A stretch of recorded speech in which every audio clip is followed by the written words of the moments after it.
what's up guys? Big news day for Apple today, a couple new iPads to talk about. But first off, I want to share my new iPad Pro. Just picked it up. Apple says, nothing to worry about here with the box, it's a little bent, but it's up to their specifications. Here it is, the 2018 iPad Pro. And I don't know, it might be a little bent, but they say it's fine, so it's cool. All right, let's talk about the whole iPad bend fiasco and all the latest news. Okay guys, so we have to talk about this whole bent iPad thing. Obviously, my thing is a joke, but a lot of people are buying brand new iPads, opening up the box, and there's a bend. There's a very noticeable bend. When you set the iPad down on a table, it's rocking back and forth, and not because of the protruding camera lens, because there's an actual bend. Most are tending to happen around the antenna lines from the LTE model, just because they weaken the chassis. And in my tests, just from like what I was able to gather by bending this thing a little bit, is it is so malleable. Like this is some of the, I'll do it for you guys right now. Like watch this. This is some of the softest and most malleable metal I've ever seen on an iPad. Like you can bend it and unbend, and unbend it just like that on the fly. And I don't know how, but somehow this iPad is still working despite all of its abuse it's taken. So the point is, these things are very prone to bending. But Apple responding to The Verge are saying that this is normal. This is how they come from the factory. And obviously they're not going to be this bent, but they do have a quite considerable amount of bend from all the pictures we've been seeing online. Apple said that there's a normal amount of bend and it shouldn't get worse over time. But the truth is, most people that put these things into backpacks, that are throwing them around, they do tend to bend over time just from a little bit of force. Literally, if you have the iPad in a backpack and you lean back, that's how a lot of people have gotten their bends in their iPads. So yes, they're prone to bending, but the ridiculous part is that Apple is saying that it's okay and they will not be repairing any bent iPads because of this. They've built the iPad, it's prone to bending, but it's not their fault. It's completely normal. By Apple's words, they do not consider it to be a defect. So if you come into the Apple store with a bend on your iPad, they're gonna turn you away or charge a ridiculous fee to replace it. In fact, there have been some repairs on the iPad Pro already with a bent chassis, and Apple is charging around $600 to replace the chassis, the logic board, the swap, everything like that. It is ridiculous. So Apple needs to own this. They need to be replacing these on their own without people paying for them out of their own pockets. There is no reality, I think, where it's okay for a product to come bent out of the box. Not even with you bending it, it comes to you bent already. So I think Apple definitely needs to own this. That is ridiculous. This goes further. So 9to5Mac obtained an email between a customer and the SVP of hardware engineering at Apple. And in that email, the SVP says that this new iPad is specified up to 400 microns of flatness. And in fact, that it's even tighter than previous generation of iPads. And yes, the iPads have been thin in the past, but I haven't really had any issues with bending because the edges were beveled. It was a very nice design, pretty durable. This one, boy, oh boy, it is so easy to bend. It's ridiculous. And if you really think about it, had this new iPad been the iPhone XS, let's say, and it was bending like that, nobody would be okay with that. There would be a huge uproar, just like the whole Bendgate issue with the iPhone 6.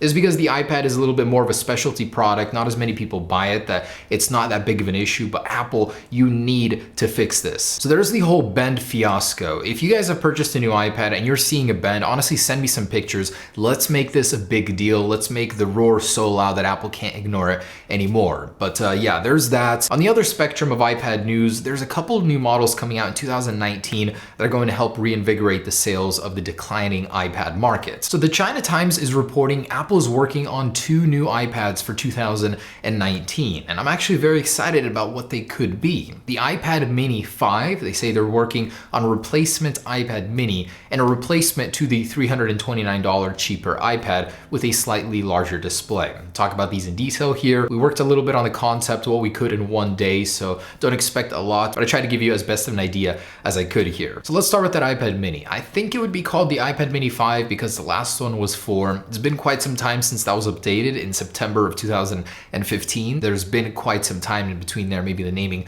could change, but let's call it the iPad Mini 5. What we know from the news article produced by China Times is that this would be produced in 2019. In the first half, it would be announced, and the full-scale production would start near or around December 2019. This is still pretty far away, and they didn't really give any other details about this device, but my guess is that this would of course be inspired by the larger iPads. Imagine an iPad Mini without a home button at all, inspired by the new iPads. So that's kind of the concept we came up with, and it's obviously a smaller iPad, so it would cost a little less. They're saying that this would be a budget model, so they're going to focus on that budget part. They're not going to make it too powerful, not too fancy, but still I'd like to see that display. It would just be nice to have a uniform iPad line with the same home button-less design. I honestly loved the iPad minis, but now that we have an iPhone XS Max, it kind of bridges the gap between the iPads and the iPhones. It's sort of like a mini iPad on its own, but still, I want the iPad mini 5 to be a reality. I probably won't buy it, but it'd be certainly nice to have that in the lineup. And next up would be a cheap entry-level iPad. So this would be replacing the $329 9.7-inch iPad that just came out in March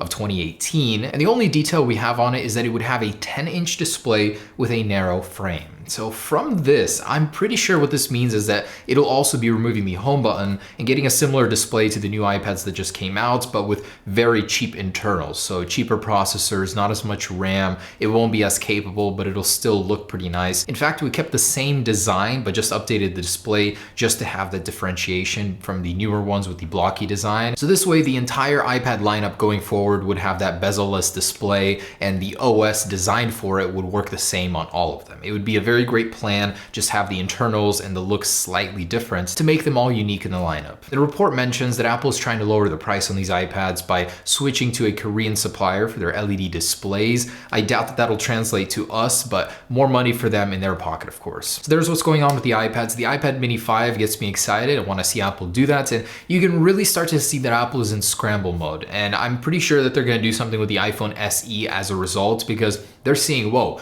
we're not doing too hot. We're releasing products that people don't really want. What people really want is an iPhone SE 2. Like, I see more demand for that online than anywhere else. Imagine if Apple follows suit here. After releasing the iPad mini 5, they work on an iPhone SE 2 model. That is a device that people actually want. There's pent-up hype for it. So it would make sense for them to do that, but Apple doesn't always seem like a logical company. Anyways, enough about the iPads. I wanted to mention some other things. iOS 12.1.2 got re-released with a new build number. Nobody really knows why, but there's a rumor that it's because 12.1.2 caused a restore on several devices. They had to completely restore their device after it getting bricked, and this is kind of an updated build to fix that. And wow, so I invested in Apple at the worst possible time. I'm actually in the market and the stocks just hit $150. I invested at 190, 180, somewhere around there, so I'm doing pretty good on that. But anyways, Apple's woes continue. The iPhone XR production is rumored to be slashed yet again by 4 million units. This is after it supposedly happened already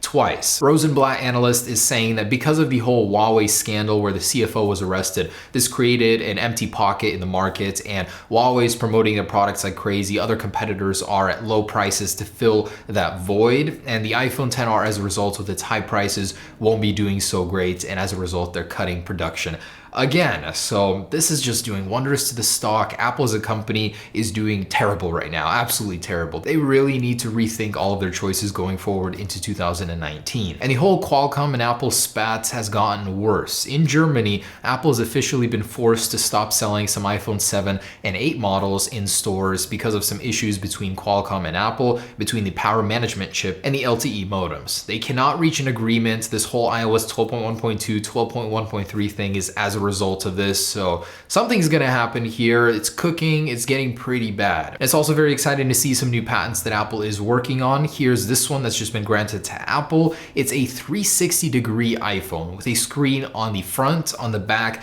and on the sides. Basically a wraparound 360-degree display. And this patent details an interface that would be controlled by motion and also a touch-sensitive back. So you'll be able to touch the iPhone on the back and have it control the front of the phone. We've seen this kind of before in some patents, but this is an all-new one specifically for this design. The way I see it, this is possibly the future of smartphones. So many phone manufacturers are working on things like this, Samsung in particular, Apple now too for the longest time, that wraparound displays may very well be real one day. Kind of something that looks ridiculous right now, but will be normalized, I think, like 10 years from now even, once the technology catches up. I think that it's pretty neat, but let's see 10 years from now what the reality brings. And a very unusual one for Apple. So this here is a patent that weaves circuitry into actual fabrics, and they give an example with a glove, potentially opening the doors for an Apple glove that you can control your iPhone in extreme conditions, in rain, in snow up on the mountain, just an accessory to make your life easier in those situations. I think that would be very neat as well. I would totally buy these. And lastly, I wanted to mention the Samsung Galaxy S10. I think that Apple is in for an absolute beating with the Galaxy S10 once that's released later next year. Apparently, there have been a lot of leaks talking about some great features it's going to have. One of those is bright night. So this was found in a beta build of its software, and it's going to be the night sight feature from the Pixel, but on Galaxy, basically giving the camera a boost in nighttime environments, letting you take much clearer and brighter pictures. This is just one of many features this phone is going to get, and it's poised to release in such a perfect time where Apple is not doing great, their iPhones aren't selling very well, they don't have the best features right now. I want this to give Apple a huge reality check with the next generation iPhone to actually put in some great features, some exciting things to get people excited again, not over some emojis or whatever. But anyways, there it is, the latest happenings with Apple, the whole Bendgate controversy. Leave your comments about that down below. But otherwise, thanks for watching, guys. Peace.